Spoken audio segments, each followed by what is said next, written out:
Protesters are gathering on the streets of the Thai capital, Bangkok, as lawmakers vote on possible reforms to the constitution.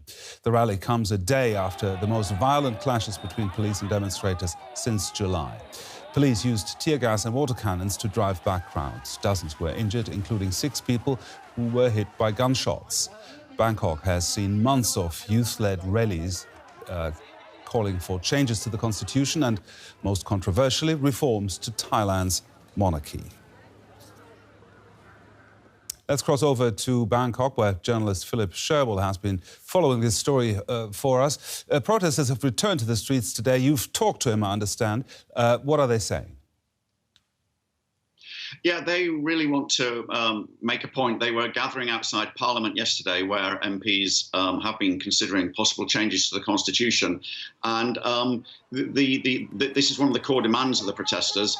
Those protests yesterday ended in some fairly nasty clashes, and they really want to sort of return to the streets now and make clear that they're not being cowed. And also there is talk that they may march on the police headquarters. The police are certainly expecting that, and they've barricaded themselves in using trucks and razor wire to sort of blockade the gates, and warn that there will be very decisive action against protesters if they do try to make a move there. It's not clear if the protesters will do that or if they're actually trying to fool the police and might have another destination as their ultimate end, because they have been known to do that in previous weeks as well. And while we're looking at live pictures of that protest going on, what can you tell us about the constitutional amendments that are currently being voted on?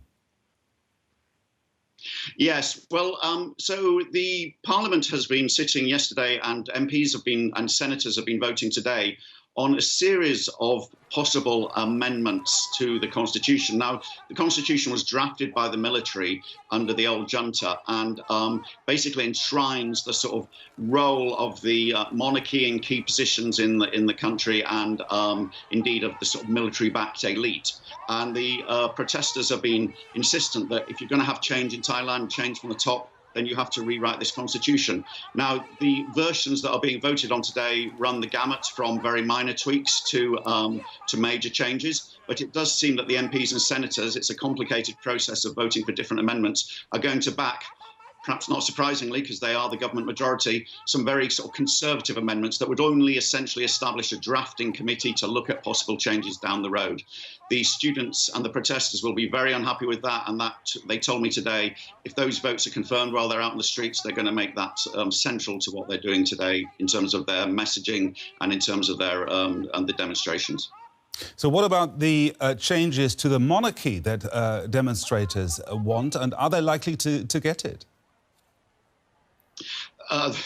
The answer to that is they probably aren't. They're facing a huge uphill challenge.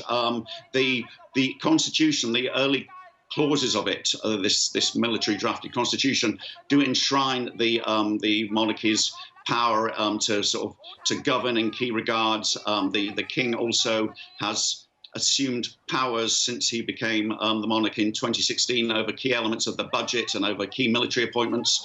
The students insist this has to change, that Thailand, that this is not the constitutional monarchy that Thailand is on paper. They say in practice the power of the royal family is way too strong, but they're up against the royal family, the military that backs them, and big businesses that sort of support the current establishment. So, you know, they're up against very strong vested interests, and to achieve change on that front would be a major breakthrough. But they're determined to show on the streets that they have the energy and the momentum to keep this going.